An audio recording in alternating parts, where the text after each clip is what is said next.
Governor Mike Pence took the unusual step this week of testifying in a state legislative committee, urging them to support a bill creating a pre-K voucher program.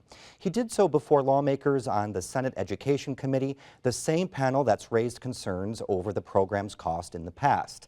Let's bring in State Impact Indiana's Kyle Stokes. Kyle, will Pence's support be enough to turn the tide? That has been the question here throughout this debate, Joe, and we will find out next week when the Senate Education Committee votes on the proposal. Members of the same panel essentially shot down virtually identical legislation last session. The governor supported pre-K legislation during his run for office, but he's made a more concerted push this year for a pilot program that would cover tuition at a public or private preschool for up to 1,000 low-income children. Some people fear it's a backdoor expansion of the state's voucher program because it automatically makes pre-K voucher recipients eligible for K-12 vouchers later. Some budget hawks also worry that the program's cost could very easily balloon.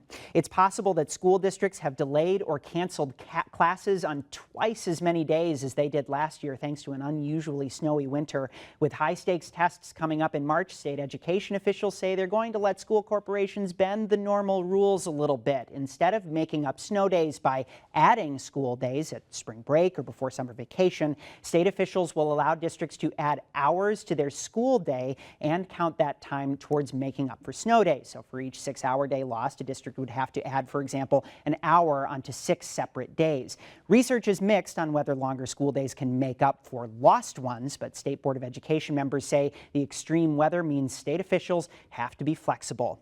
Experts in the fields of math and English instruction are in Indianapolis, rewriting the state's most basic expectations for what students should know and learn this week. It's a process that's normally routine. Rewriting academic standards are kind of like buying a new mattress. But it was politics that launched this year's rewrite. Lawmakers paused the implementation of the Common Core, a set of nationally crafted expectations that dozens of other states have adopted for their students. These are expectations, by the way, that will be used to craft the standardized tests that kids take each year.